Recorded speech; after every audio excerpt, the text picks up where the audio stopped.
Welcome back to the 280th episode of the DailyFlip podcast. I'm your host, Alex, and today we're going to be flipping through some of the top stories, including how the bipartisan consensus just keeps on pushing us into debt, then how they use economic growth policy in order to make up for that and how it's not actually working out, and we'll end today with a story about the economics of the WNBA, Caitlynn Clarks. Since we're on economics, we want to have a little bit of fun, throw in a little whimsical story in there. And, of course, we will end today with our daily delight, a story meant to leave you feeling positive, ready to take on the day. But that's enough rambling for me. Let's jump in to our daily debate. So, if you were to cut any program out there, which program would you cut? And yes, I know there are probably a lot of you who will immediately jump to Social Security, Medicare, or some people may just inherently say, oh, you know what, we're going to get rid of XYZ underneath the military umbrella. We're going to make sure that that spending's gone. But I want to focus a little bit broader. Would you keep funding the SEC at its current rate? Would you want to cut funding from the IRS? Would you want to stop certain tax credits that go to companies or, low tax zones that possibly happen across the United States and all the different ports, and we actually start losing revenue from it? All these sort of things. What kind of programs like that would you like to cut? Just an interesting thought, because we always have to take a larger perspective when we're talking about debt, because the idea is, we're going to keep on trudging forward. We're just going to, cut taxes, or in some cases, raise taxes, and we're going to cut spending, or sometimes we're going to keep spending how it is. Other people say we're going to raise spending, but all these things come in different variations. They come in tandem, and then they say, we're going to keep on going as we're going, basically, because even if they make promises about raising taxes in order to pay for things, guess what? New programs get issued because they have an agenda that they want to put out there. And do the taxes they raise completely offset what they're proposing? Great. What about the debt from beforehand? This is the bipartisan consensus that we can't actually address the debt, or at least it's not politically advantageous to us, because guess what? You would probably have to lower military spending for a while. You would have to cut Social Security and Medicare, or at least alter the structure of the programs for sure. And then you would also have to keep slicing into programs and fat in other places. There may be less money that goes to helping facilitate interstate commerce, which business executives would not like. There would probably be less stimulus and tax credits for different areas across the economy, especially in the environmental area. We have lots of different tax credits for carbon, which are meant to offset and trying to force a certain type of behavior out of people. So we actually are getting money for sort of behavior modification that we're trying to go for. Great. But all these different programs all have to be looked at, and we're going to have to cut a good chunk of them, because at the end of the day, and I think military spending, like I said, is on the table, but a lot of people are going to say, okay, that's the one thing we do need to keep, or we need to keep public services. So National Guard funding that goes out to each state, I do believe that most of it is acquired and actually funded through each individual state. That's the whole point. But there are funds that the U.S. government sends in for defense and proper maintenance of states that, money's fungible, so it does end up going to National Guard. So maybe National Guards, as a result of cutting back on some of this funding that would come from the U.S. government, would actually start to shrink, and people might not like that either. They may not like the idea of having a protective force within their own state. Some people would be totally fine. I mean, if you're living in a low-crime state like Maine, you probably don't care as much. Then again, if Canada invades, you may regret that. You may want it, but I don't see Canada invading anytime soon. But the point being that we are just trudging forward. And our first article comes from the Wall Street Journal, and it talks about exactly this. Headline reads, Essay, Will Debt Sink the American Empire? And this is one of the questions that both sides like to pretend that they talk about. I've just outlined how there are so many different proposals how to get there, but then when it comes down to what we're actually going to do, it never actually happens. So let's jump to a quote from about the middle of the article, because it's trying to highlight the current situation between President Joe Biden and former President Trump and the election going forward. Quote, in the presidential race, there's not much partisan difference or advantage on this subject. Actually, to give a little bit more context, we'll jump back a paragraph. America is cruising into uncharted seas of federal debt, with a public seemingly untroubled by the stark numbers and a government seemingly incapable of turning them around. And then we say, in the presidential race, there's not much partisan difference or advantage on this. Donald Trump and President Biden have overseen similar additions to the nation's accumulating debt, in a range of $7 trillion in each case, during their terms. The national response in both has been, by and large, look the other way. So whether that be spending from Trump in all the various aspects, or maybe even cutting taxes, which means that the deficit increases, because if you're putting in new proposals, or you're not finding a way to cut old proposals, old laws, or even old regulations that cost money, then when you make a tax cut, you're going to have to say, okay, so we just actually cut all these things. Maybe we were really close to a surplus, but now we're not bringing in as much money. So, and also, you remember, we've talked about this before, even with Trump's rule of for every one regulation we put in, which was more of a fast rule, it wasn't actually always 100% applied this way, but for his rule, which is for every one regulation we put in, you actually get rid of two. That obviously doesn't mean that we're going to get rid of the most expensive ones. People wanted to say, and let's be clear, he is trying to cut down on rules and regulations. That is something that conservatives and business owners like in general. And some people tried to make an economic argument about it, saying, hey, we're trying to cut costs this way. But just because you're cutting two and putting in one doesn't necessarily mean that the value, the amount of spend between those is necessarily equal, especially considering the ones that you could easily call off the books when you're trying to initially get, old regulations out of there. They're probably not the most expensive ones because they were, lackluster, or they're not enforced very well, or they never got the proper funding, so on and so forth.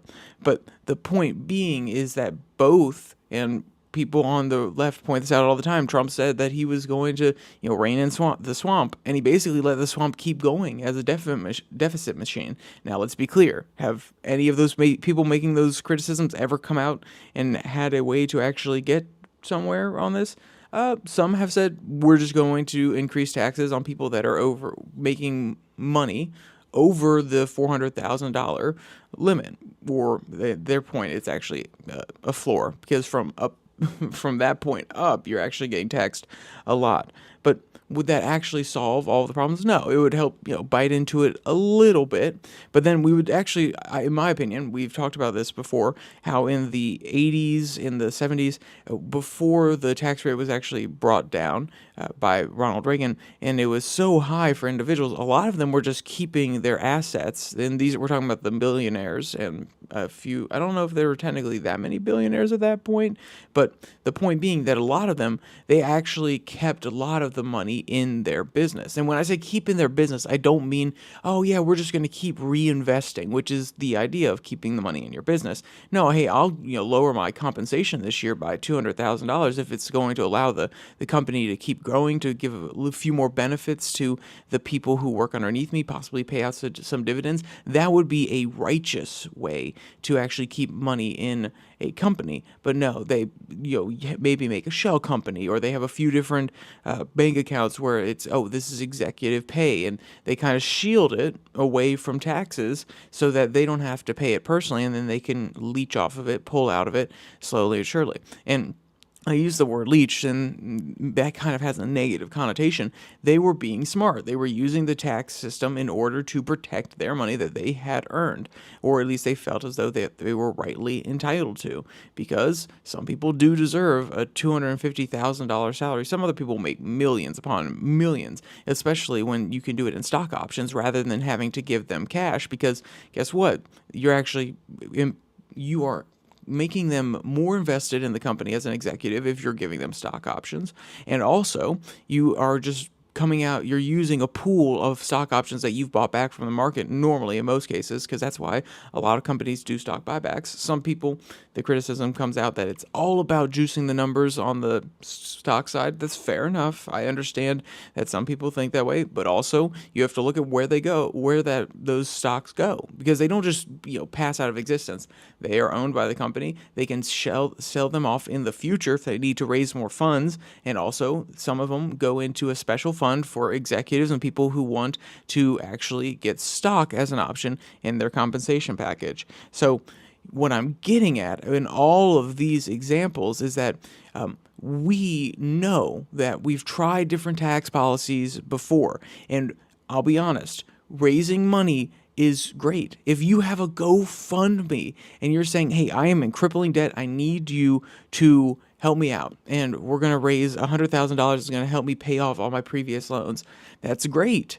But if you're taking out new loans at the time and you pay off those previous loans and you end up having about the same, maybe a little bit more, you have to address the spending. You have to address where all that money is going out the door. So tax cuts, tax rises, I understand why they are battled over, because at the end of the day, the narrative from one side is, hey, we want to tax the wealthy. We want to make sure that they are paying their fair share, even corporations. And the other side is, we want to make sure that the economic profits of the companies and the people go directly to them and is not just ham-fisted taken away from them into the federal government. And great, we can have those battles over that, because at the end of the day, that is something that people care about electorally. But if we do not address the spending, it's not going to matter. If the spending keeps going up and you do a tax cut, guess what? The deficit gets larger. If the spending keeps going up and you do a wealth tax or you do various forms of tax, eventually there will be a point where you're just funding too many things that you can't actually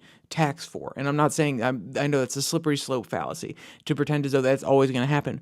But if you take it to its logical extreme where we just keep raising the tax rate in order to keep paying off these debts, unless you stop spending, unless you say, hey, we're going to cut off all new spending right here, then it will happen, because we're going to add more programs. The government continues to grow. It's just the natural progression, as we've seen, no matter how much we've tried. The only time we've had a surplus in the last 25, 26 years was under Bill Clinton. And the article actually nicely pulls this out. It says, hey, yeah, underneath the Bill Clinton years, we actually had a little bit of a surplus. Quote, Washington has been adding to the national debt at an alarming pace, but not so long ago, beginning in the 1990s, the federal government budget was actually in a surplus for at least a time.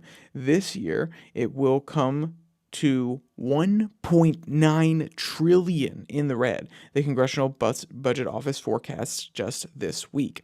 So, yeah, there was that moment. There was that moment that we had a surplus, and I'll be honest, I do always enjoy hearing about surpluses, because we want to make sure that it's not out of the lexicon. When things like Virginia as a state had a surplus, then our governor put it out there as extra money, the Youngkin Bucks, and it's ironic because they started cutting programs. I was with a friend's family member, and they brought up the fact that they're cutting benefits to certain families, and these are military families, so there are people that served our nation. You could make an even stronger argument if you're in favor of providing benefits to people, especially for this small group of people.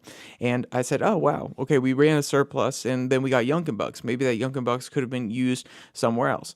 These are all contentions, and the actual moral of the story is just, it's interesting how money gets thrown around, and sometimes it is just used as a political tool to say, hey, Youngkin Bucks, hey, I as the governor gave you money, and that is a political tool that he's using at his disposal. But the reason that I like that Virginia was in a surplus, not just the fact that Youngkin is a politician using his levers of power in order to boost his image, is the fact that there was a surplus. When anybody hears that there was a surplus, it reminds them that it is possible, because during my lifetime, I've heard nothing but deficit, deficit, deficit, deficit, deficit. Okay, this word is, it's the debt crisis. Deficit spending, deficit. It is pervasive. Okay, so when you hear about surpluses and that comes back into the lexicon. Like I said, when it is used, when people understand that it is possible, they can also understand that maybe it's something we can strive towards. They don't just get caught in the cycle of, oh yeah, the deficit's this big, the deficit's this big.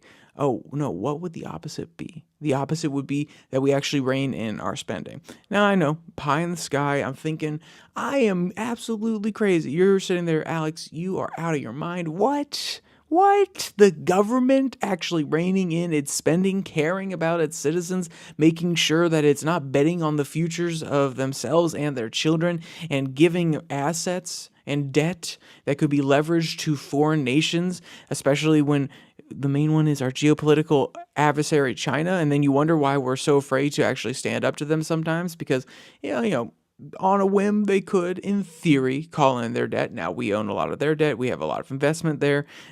Our economies are definitely intertwined to some degree, even though there's been an attempted decoupling from both of them, especially on China's side, as they try to bolster a lot more of their domestic industries. But the point being that all of these things, all of those things I just pointed out, they are not in the front minds of the politicians. What they're thinking is, how can I help my people? Okay, so if we're going to be good-natured, how can I help my people?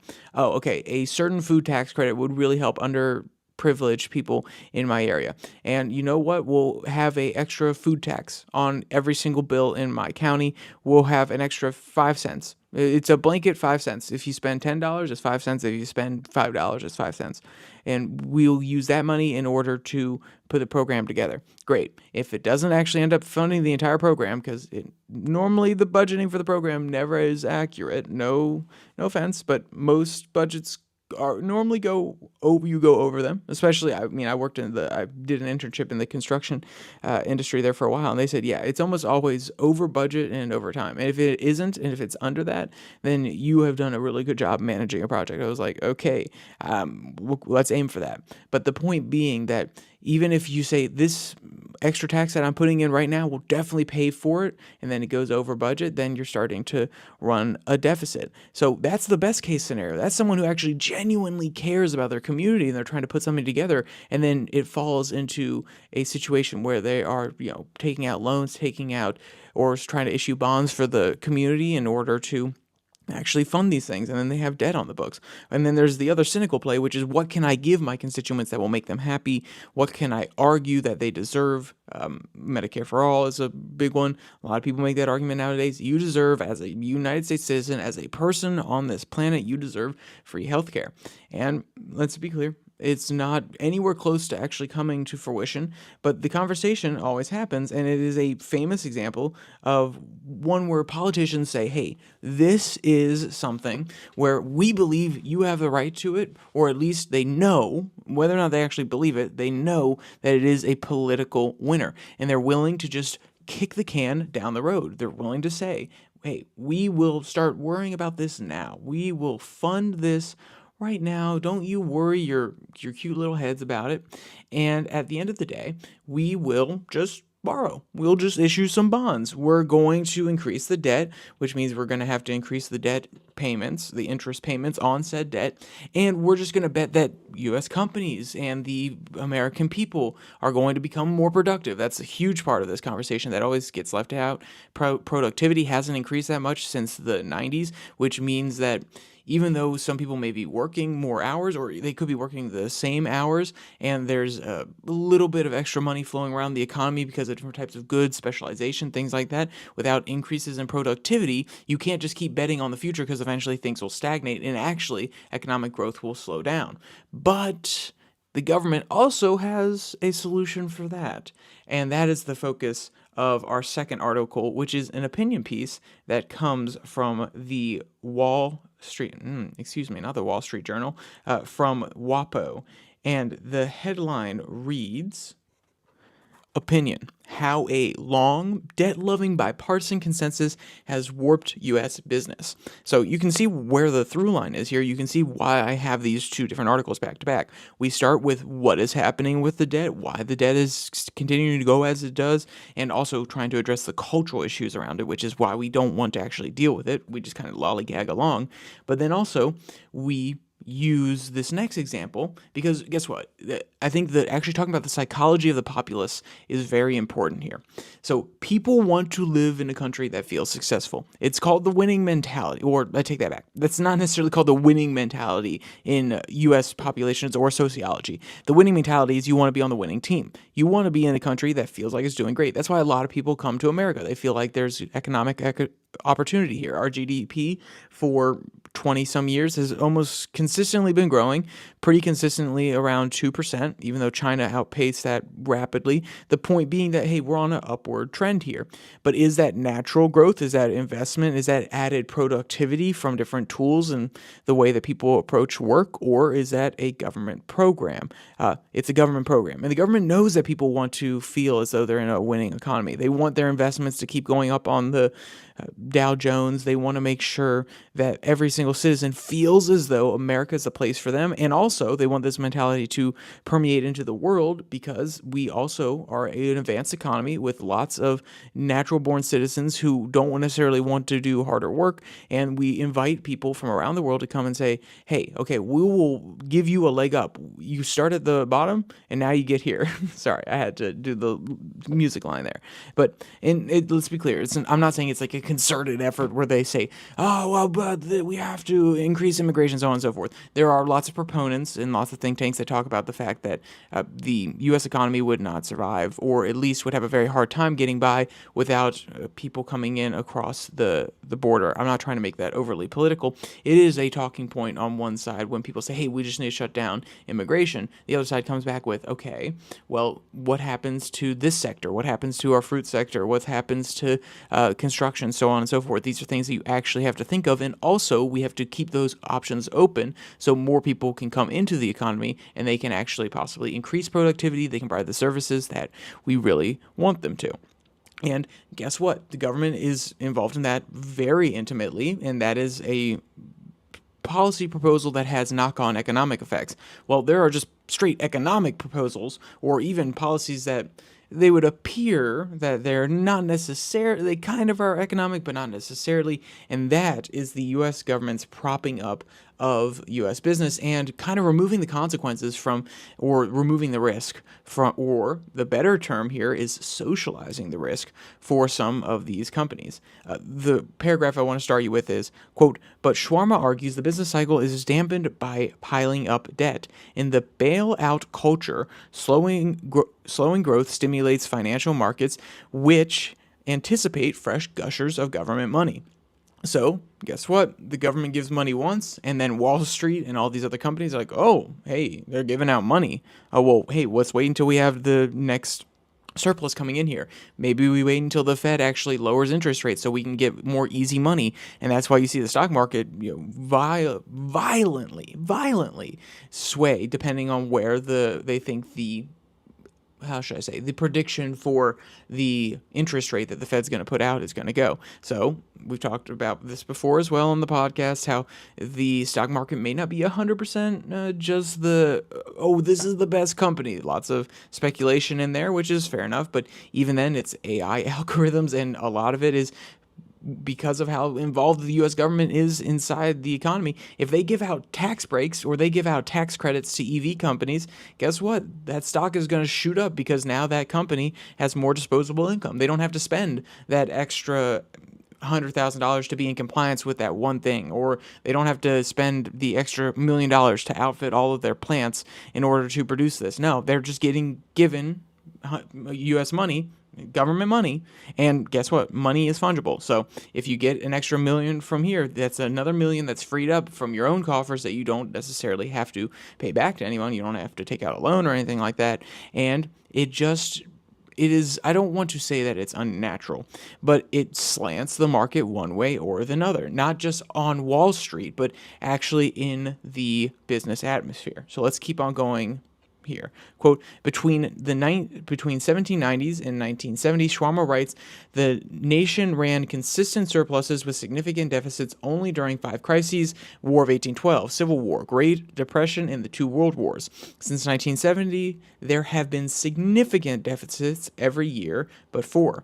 Conservatives' faith that tax credits will pay for themselves is mirrored in progressives' faith that their investments will pay for themselves. The result is the same: debt. And I think he's talking very, very importantly about both sides here. Like I said, if you just have tax cuts without cutting spending, you are still going to run a deficit. And if you are just investing, paying into a system in the future, just investing, hey, we're investing in the American people. We are going to invest in this infrastructure. Great. Yes, sure. But if you just keep increasing spending and you keep investing, one, you can't actually test to see if the old investment or the new investment is the one spurring on the current growth. But also, you're probably not going to see, because guess what? Some investments fail. So you're probably going to see, if anything, this is a best case. It all levels out, and all your spending is basically equal, and then you have to include the interest on the debt that you've been paying.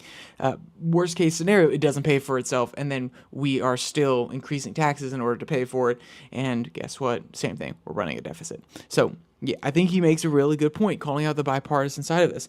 I also think that there's another part that I really wanted to talk about specifically because it's about socializing the risk.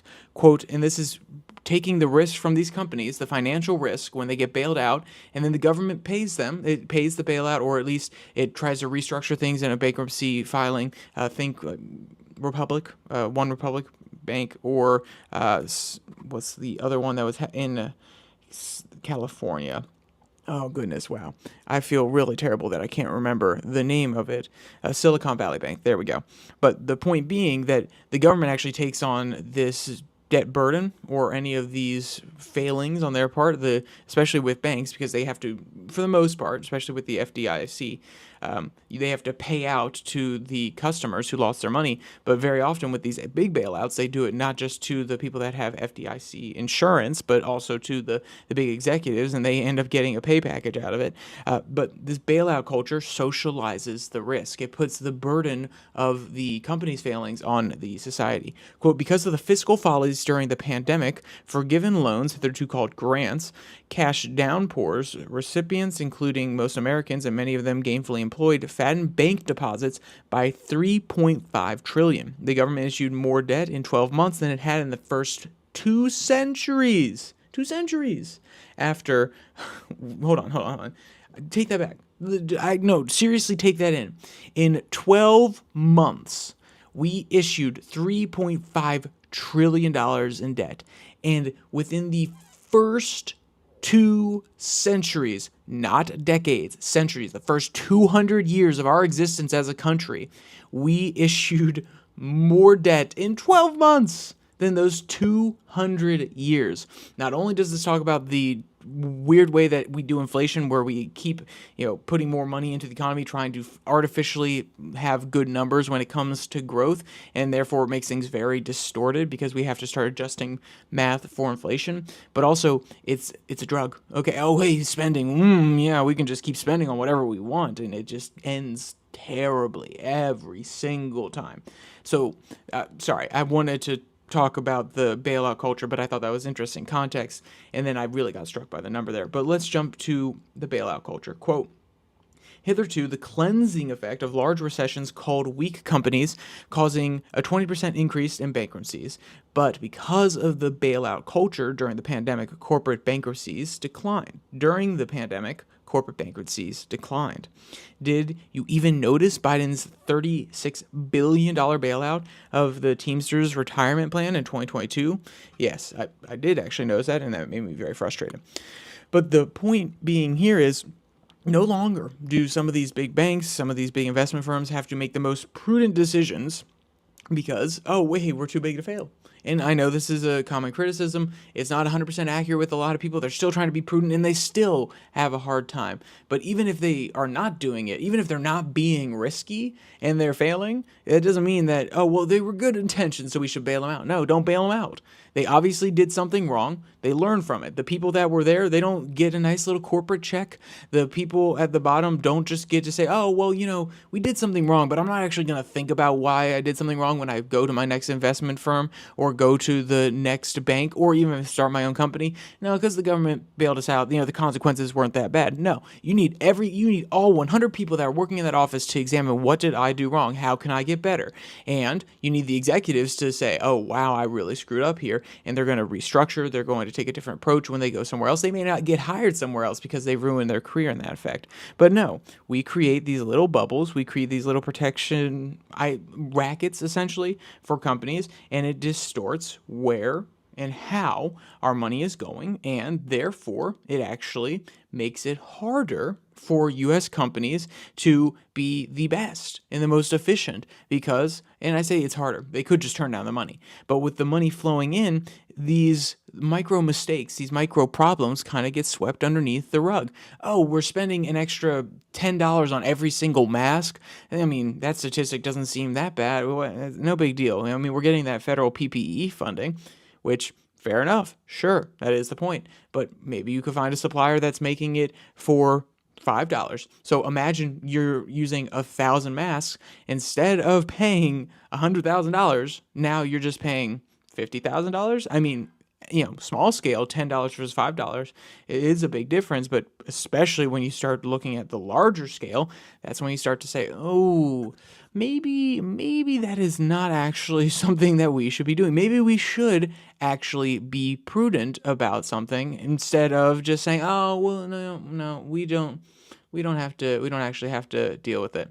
And sorry, obviously, if you're paying $5 per mask and you have 1,000 masks, it's $5,000 versus $10,000. My bad.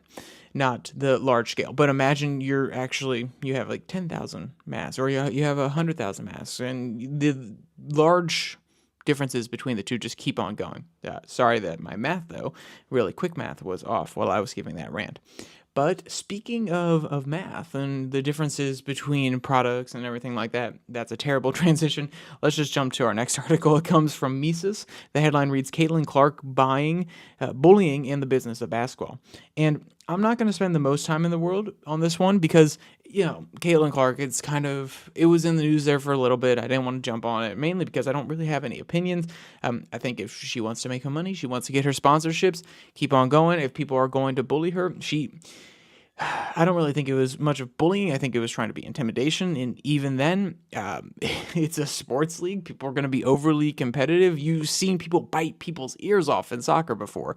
So it happens. Doesn't mean it's okay, but it happens. And also, she took it with a lot of grace. So even if I was going to think about covering it, there ain't drama there. Okay. She said, yeah, no, I understand. I got to get my bona fides. Oh, I didn't get on the U.S. team. Great. I understand there are people that have been in this game longer. They understand the system better, even if I would be a more raw talent. She didn't say that part, but my perspective would be, even if I'm a more raw talent, I mean, there are people who have been a part in training for this, who know the U.S. system, know how coach likes it, knows how we like to do our passes, knows who we're going up against because we've been doing friendlies.